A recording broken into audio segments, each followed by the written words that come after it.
Wala man lang sa'yo nagsama, Nay, dito? Wala, nasa bayan. Oh, Nay, makatusok yung itak mo. Yun ang pinatuturo mo, muntik na ako ay. This summer I'll be by your side. A wonder that you can't describe. How long will you wait for me? I want you to see what I see. So, kulang tayo, buti na lang may trust din sa atin dito. May 1206 pa tayo. I see you. Magandang tanghali po sa lahat ng mga manood natin. Ngayong araw po ay nandito tayo sa lupa ng pagtitirikan ng bahay nila Nanay Isin. Titingnan po natin at dumaan kami dito sa kanila. Ang sabi po ni Tatay Doro ay nandito daw si Nanay Isin ngayong araw na gagamas po yata. Kasi dapat kahapon pa po, kaso nga lang hindi daw nakapunta si Nanay Isin, ngayon lang daw, kaya yung mga karpintero kahapon hindi pa nakapagsimula kasi nga pinagbabasihan nila ay kapag okay na yung ano dito, yung paggagawa nila.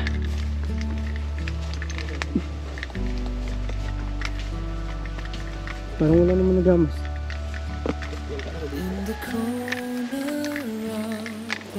Nay! Nanay mo malaking mahaba. Nay, ba't diyan ka nagagamas, Nay? Saan ba ka? Wala nagturo sa'yo, Nay? Ay, sabi ni Minay, tapat. Unahan yan. Nay, dito yun oh. Sabi, tapat daw ni Dapo.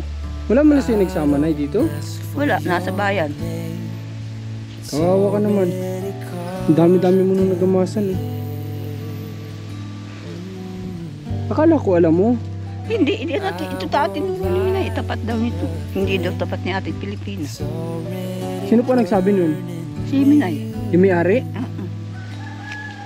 Baka pinapalipat. Hindi kaya? Kasi kung sinabing katapat nito, dito yun. Ay na, yan ay kay Dapo. Yan ay kay Ate Pilipina eh. Tapat yan. Oh, Nay, makatusok yung itak mo. Yan ang pinatuturo mo, muntik na ako ay. Ha? Ito kasi yung tinuro ni Nanay. Ito yung pinagsukatan nga namin. Ay. Ay bakit sabi sa akin tapat ni Dapo? Ayan ang tapat ni Dapo. Yan ay kay Ate Pilipina eh. Tapat yan. Oh, Nay, huwag mo ituro na ituro yung itak mo. Yan ang tapat. Makatusok yan. Pilipina eh. Sabi ni Ate Nini nagsigaw ay wag daw dito sa tapat niya. Ay, nagsigaw? Saka ito ay pagkita niya may nug na yan. Ah, nagsigaw pala ng wag daw dyan? Oo. Sigurado ka, Nay? Oo, dito na lang sa tapat ng Dapo raw. Dito na lang daw? O di dito. Mas maganda nga dito. Oh. Mas maganda nga po dito. Kung dito. Dito na lang. Ay, Sige. tapat nila Minay ay nung anak Minay yan, yung bahay ni Minay, ng anak Minay yan. Kung sinabing dito, di dito. Dito na lang, Ano? at yun ay kay Ate Pilipina, ay tapat yan ni Ate Pilipina. Anong oras ka po dito, Nanay, napunta? Kanina, mga alas 8. Nagtanghalian ka na? Oo. Sa kamag-anak mo? Ay, nagbaon ako. Nagbaon ka? Nagpasakit na lang. Nay, wala ka ditong pandong. Wala. Ang init-init. Ay, hindi naman ako makakabalik bukas. Kaso nga lang, bukas po magsisimula ng karpintero dito, Nanay. Dapat nga po kahapon pa sila magsisimula. Kaso nga lang, di ba nagpundaan ako sa'yo, sabi mo hindi pa nagagamasan. O kaya sabi ko, wala pa, hindi pa pwedeng magawan. Mas okay nga po mga kabayan kung dito ipapalagay nung may-ari sila Nanay Isin. Kasi ito ay mas bungad, tapos kumbaga nasa gitnaan lang siya, tapos medyo malayo siya sa niyog kasi dito may niyog dito sa kabila. Medyo delikado din sa bahay yan, di ba, Nay? Dito sabi ni Nini, doon ani ate sa tapat ni Tutoy. At yung may gadyo yung katapat ka. Sinabi, pero nga ako ng itak mo, Nanay. Matisting ka? Matisting ako maggamas. At pagod ka na yata, magpahinga ka muna. Pahinga ka muna kahit mga alas 4 ka mag-start ulit. Ang galing itong itak mo, Nay. Nasa bayan. Life is a winding road. Hapon kasi parang pina-check up yata ni Nanay Isin, tama ba, Nanay? Pina-check up ni Nanay Isin si Tatay Doro kahapon daw kasi nga po ay na yung high blood niya. Kaya pina-check up ni Nanay sa center. Kaya hindi siya dito nakapunta. Kaya ngayon lang nakapag tabas-tabas dito si Nanay Isin. muna tayo. If will ever figure out where the road goes, even if I'm falling down, I will keep on searching for my. Wala ka man lang apo dyan na nagtulong sa'yo dito? Wala. Bakit? You can say I lost my mind, I will keep on holding my head high, Kahit kamag-anak mo? even if the sky is falling down. Grabe naman.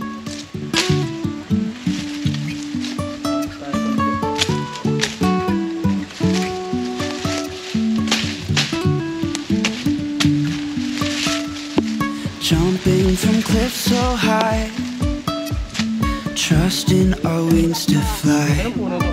Okay lang to? Sometimes we're crashing down, but we get up and start from the ground. And I really wanna know if I Pero marami ka na nanay nagamasan sa paggagamas mo. Ano? Marami-rami na. Ganyan. Bako lang ito na ha. falling down, I will keep on searching for Pinahiram ka ng isa. Akin yung itak, hindi ako nanghihiram ng itak. Oh, sabi mo wala kang panggamas. Eh, di naman pwede yung pangambas. Kaya lang ipantabas ng kalda yan. high. Kuryente pa ito yan. Kaya nilalay mo. Kuryente. Live wire yan nanay. Baka mapahawa ka dyan ha.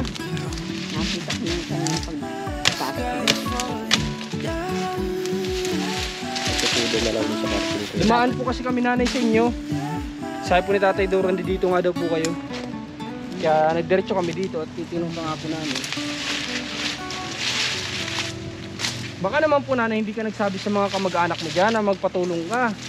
Nasabi ako, hindi ako nagpunta dun sa kala ingkang at bagay sa akin. Kaya hindi ako nagdiretso dun dyan. Ako kala ate ka nagsabi eh. Hindi rin O baka makakatulong. may pasok ang mga bata. Maroon. Kaya, Hey, darling, can I tell you what's been on my mind? Sick and tired of the 9 to 5 in the city life. May gabi.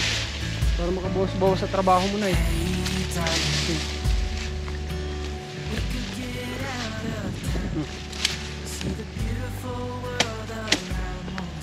Eto, bahala na yung mga karpentero mag-side nito.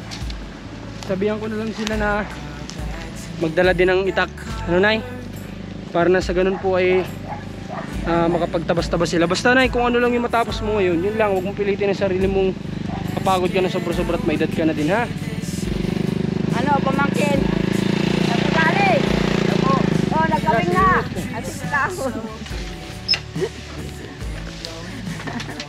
Magkabayo mo? Oo.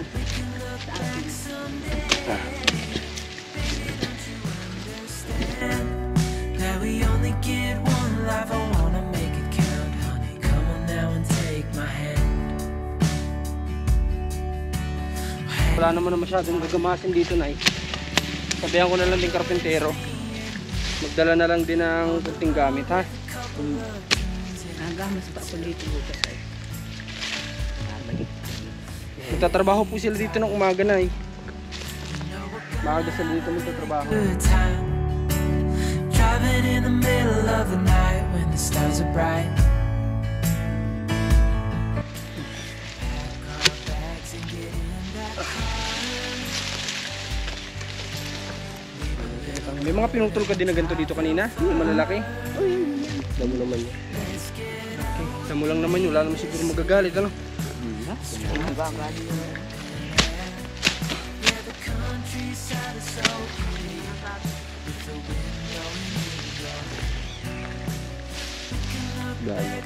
Ha? Okay lang. May alisin na lang. Grabe. Ang dami mo na nagamasa na yan oh. Malaki-laki na din.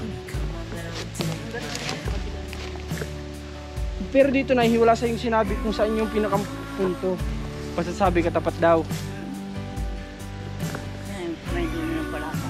Ito po ba na yung pagmamayari nila ito, di ba? Buti nila ito. Walang magiging problema, mapasaan siguro dito. Kasi ang iniisip ko baka mamaya nagpagawa na tayo dito. Tapos biglang may magrereklamo dito sa pwesto na ito, di ba? Tapos papatanggal yung bahay. Kaya mabuti na lang din yung sigurado. Pero sabi na naman ni nanay, since dito naman ay sakop lahat ng kamag-anak nila itong lote. So wala siguro tayong magiging problema dito, no? Basta dyan ang pag-ikan ka. Dito, Nay. Dito ko na yan. Saan dyan ay? Dito?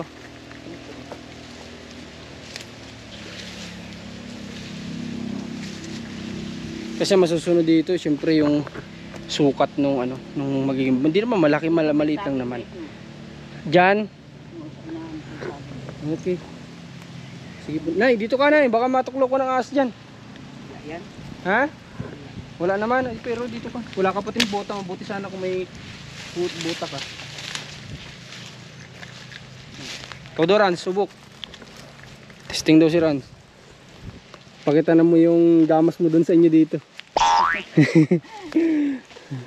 Dito mo daw ipakita yung paggagamas mo dun sa inyo. Sanay po yan, Nanay, si Rans magamas. At yan po ay ganyan ang ginagawa niyan dun sa kanila. Diba? Iba nga yung paggagamas niya dun sa akin. Ako di ako marunong.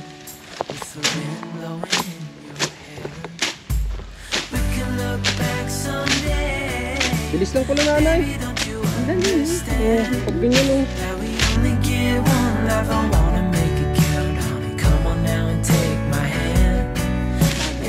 Ha? May dala kang asada na saan? Saan? Saka daw? Tinangkayan ko kahapon. Saan?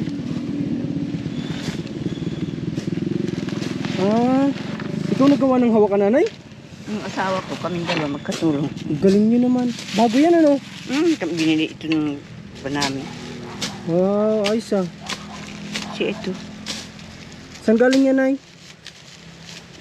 Galing yan kay Miura. Pinuha namin kay Miura. Bigay sa iyo? Hindi. Binili namin. Tinano? Binili. Binili nyo? Oo. Kay Mayura? Oo. Aba, nagbibenta na si Mayura ng ganyan. May tindahan bagay ng ay mga bakal. O, patingin nga ako yan. Eh, grabe. Mabigat din.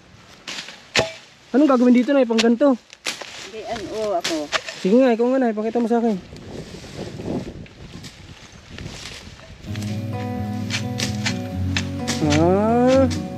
Para masaid yung ano niya, yung damo-damo. Galing si Nanay Isin, sanay. I look into your eyes, I see we're out of time. I guess no one's to blame, nobody crossed the line. I guess we couldn't see, somehow we couldn't feel. Maybe we rose too fast, maybe we got too high. Galing ni Nanay Isin. O, diba? Niwala na kayo. Sabi ko sa inyo, malakas pa to si Nanay Isin, kayang-kaya niya yan. Diba? Kasi ito si Nanay Isin ni kumbaga siya kasi yung mas makilos kumpara kay Tatay Doro. Si Tatay Doro kasi mula nung dumating kami doon ay nandun na lang talaga siya sa bahay nila. Pero ito si Nanay Isin yung talagang Sa magulang ko sa tao. maggamas, ganyan, magkaingin. Maghasik ng palay, mais. Kaya sanay ka. Bunutin mo na yung gabi kasi baka masakop yun ng bahay. Taniman na lang ulit sa susunod. Nabago yung pwesto, mga bayan. Pero ganun pa man maganda pa din yung place, di ba? At dapat nating pagpasalamat ito sa kamag-anak nila na nagpahiram po ng lote para mapagtirikan ng tahanan. At mamaya, after namin dito, didiretso na kami sa hardware para kunin yung iba pang mga kakulangan. Saan nilagay yung kahoy? Sabi din nila. Sa tabi daan. Saan ay? Doon sa una. Tingnan ko nga. Tingnan natin yung kahoy. Kung saan nila inilagay. Tingnan. Oh, bumagsak na yung live wire dito. Mag-ingat ka dito, Nay. Tingnan natin yung kahoy kung saan inilagay po ang bayan. At yung mga wala kasi tayo ditong mapag-iiwanan. Kaya sabi ko sa karpentero, kung ano yung matatapos nilang alam nila sa unang araw, ayun yung iiwanan ko sa kanila mga gamit. Kasi maraming beses na nangyari na nawalan tayo ng gamit sa pabahay. Kay Commander na lang, yung kina Rose, madami pong nawala doon na gamit. Kaya ayoko na maulit yung ganun. Nandito, ayun o. Yan yung mga kahoy. Yan. Isan dito.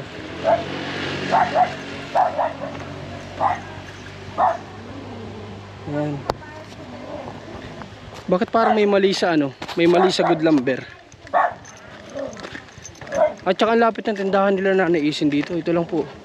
Tindahan na kaagad, di ba? Ang ganda dito. Tapos may patubig pa. Ang lapit ng tubig yan. Oh. Kita nyo yan. Di ba?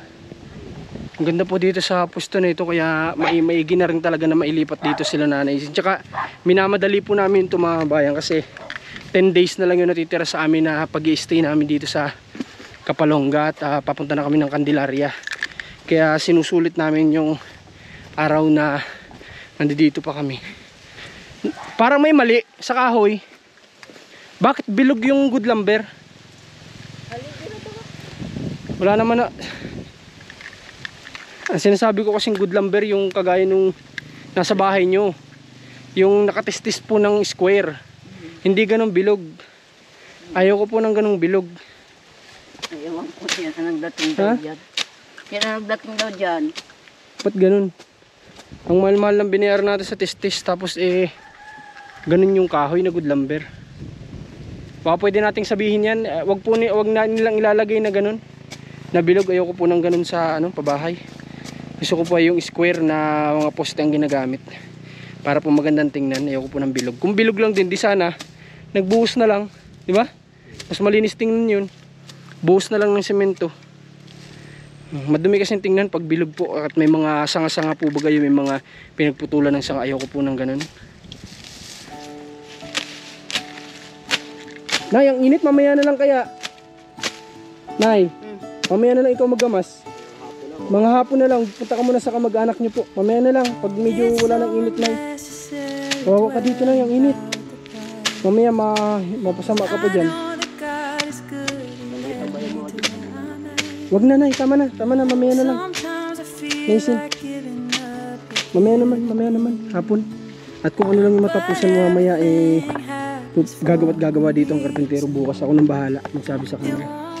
Nanay, baka magawa ka pa. Mamaya na lang pag medyo malilom na, ha? Sige, punta ka muna sa relatives mo dito sa kamag-anak mo. At kami naman ay pupunta kami sa hardware para sikasuhin yung materyales. Nanay, ha? Madadaanan ulit kita dito mamaya, ha?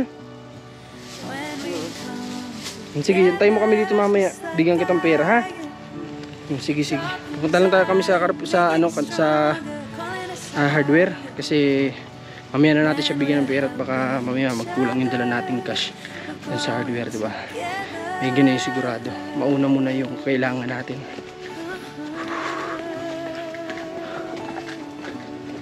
Maganda dito, nandiyan lang yung tindahan, oh.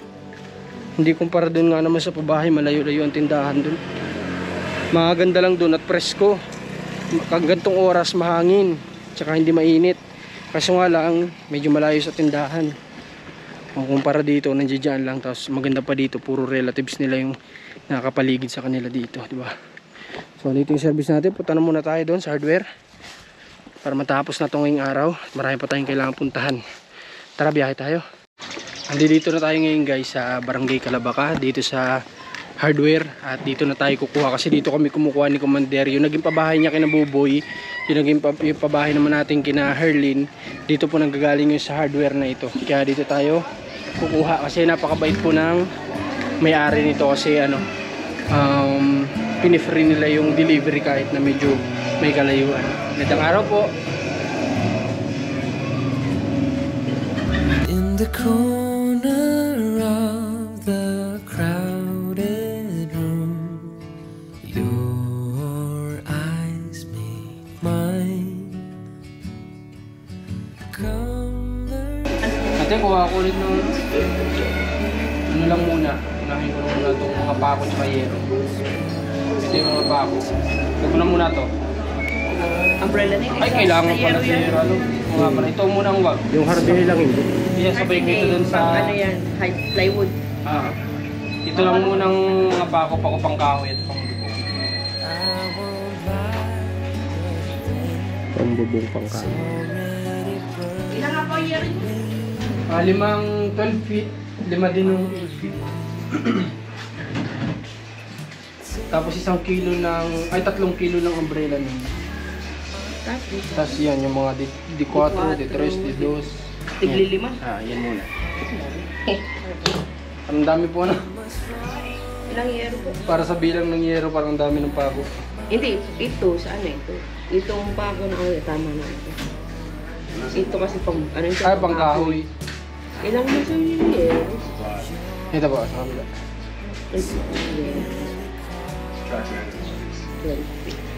May kulay po wala. Blue, meron? Pag blue naman tayo, puro green tayo eh. May blue ba kina ano sabi?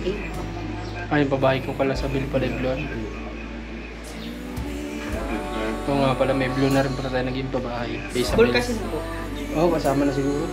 Para sa yero yun, yun.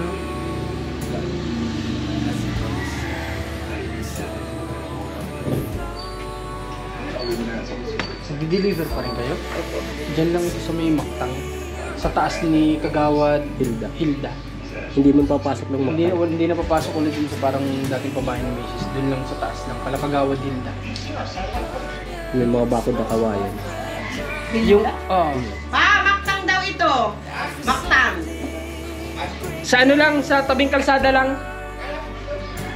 Hindi. Dito muna. Wala pa dyan, wala pang estimate dyan. Dito muna.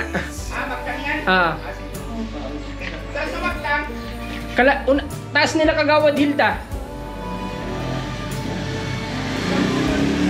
Mamaya, tuturo ko sa inyo. Tuturo ko po sa inyo mamaya. Tuturo na niyo para alam niyo pag-deliver. Alam niyo, sila, nag-deliver din sila dati dun sa Kalajoyjoy kahit na medyo malayo talaga yun dito. Sa totoo lang malayo talaga dito ang bilya-bilin pa rin pero nakakarating silang pag-deliver doon. Hanggang doon kinabubuhay, hirap pa ng daan doon dati. Di ba ate? Nung pumapasok yung service niya doon, hindi pa gawa yung daan doon, hindi pa simentado yun. Sobrang hirap pero pasok pa rin sila doon. Kaya dito kami talaga kumukuha kapag nandito yung babae malapit. Pati dito kala Tatay Arlon, kapag nasimula na dyan, dito rin po yung kukuha, sigurado. Kulang pa ata yung cash natin.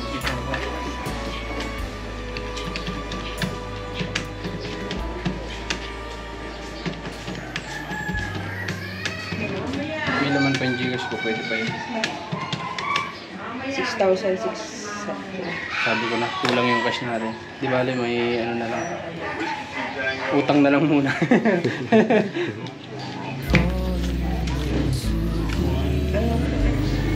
Marcos. TV. Magkano po ito tayo? 6,600.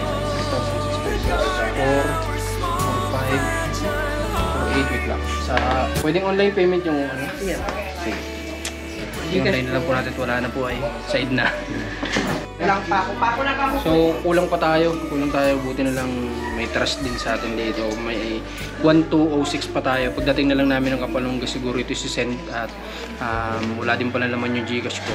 Bali yung ano yung cash ko kasi na nakuha kanina ay kulang. Puti pa sila ate. At yung yero, bukas natin papadeliver ng umaga. Pero yung pako, dadalhin na natin yung para sa kahoy. Para sabi ko nga, kung pumunta man yung karpentero ng sobrang aga dun, mamaya pumunta sila doon alas 5. Wala silang gagawin. At least may pako na para sa kahoy. May matatrabaho na, kumbaga. Hindi sila naka-steady lang, kumbaga, parang ganun. Kung dumating man sila kuya doon ng mga 7 or 8, may nagawa na sila doon. Tsaka sabi ko nga kasi, dadalhin sana ngayon nila kasi on the spot din sila dito ay kumbaga on time sila dito mag-deliver. Kaso nga lang sabi ko ay nadala na talaga ako sa mga nangyari sa pabahay. Lesson learned na kaya ayoko na mag-iwan ng gamit. Kaya ayoko yung parang isang buhusan yung materialis, ayoko na po ng ganun. Kumbaga sabi ko nga ay mas mainam na yung kung ano yung matatapos sila ngayon, sabihin nila sa akin kung anong kailangan nila bukas at kura mismo naman ay kukunin din naman natin. At nandito din naman si Rans din naman siya nag-asikaso. Hindi na tayo mawawala ng gamit, di ba? Natututo lang tayo doon sa mga nangyari sa mga nakaraan na naging pabahay. Unahin natin tong pako, dalhin na natin ito din. May bigyan na natin sa karpintero. Ang bigat, ang dami. Tigli 5 kilo ba naman? Pwede ito dyan itali, sir. Pwede. Sige. May panali kang dala? Meron. Sige, tali na lang muna natin. Okay guys, andito na tayo ngayon kila Tata Erlon at malapit lang naman dito yung hardware kaya dadaan na rin kami at mga ngamusta. At yun, sana samahan nyo kami sa mission natin na ito dito kila Nanay Isin. Sana supportahan nyo po itong mga nagiging video natin para sa ganun ay makatulong pa din tayo, no, sa kanila hanggang sa sila po ay makalipat. Kung kinakailangan, kung may budget pa tayo, di mabilan natin sila ng gamit din sa paglipat nila. Mainam din naman na pag lumipat sila doon ay may gamit din sila na gagamitin doon sa bahay nila. Kasi nga, di ba sabi ko nga na kapag nakalipat na po sila doon, ay lipat na natin, natapos na natin mission sa kanila. Sa tingin ko naman ay nagawa na din naman natin yung best natin at part natin para sa mag-asawa na to mula simula. Di ba? At siguro ko ay enough naman na at bahala naman na yung mga relatives nila para sa kanila. Para sa tulong din naman na may bibigay pa nila kala Nanay Isin, di ba? Para nang sa ganun makahanap na din naman tayo ng iba na pwede nating ipalit sa kanila na magiging beneficiary na panibago nating matutulungan, di ba? At kumbaga tawag dito, masaya naman ako na ngayong araw kasi nga si Nanay Isin ay nandoon talaga siya, no, yung sinabi niya kahapon sa amin na pupunta siya ngayon ay nandoon nga talaga. So ginawa niya nga talaga kaya nakakatuwa din. Yun, hanggang dito na lang itong vlog ko at maraming salamat sa pagsama sa mission namin ngayong araw para sa pag-aasikaso nga dito sa bahay nila Nanay Isin. Suportahan yung kasama natin si Rans TV, Commander Marcosa sa bahay. Ay nasa shop pala. At syempre inyong lingkod, Marcos TV channel. Salamat po sa support na binibigay niyo. Mahal na mahal po namin kayo. God bless po.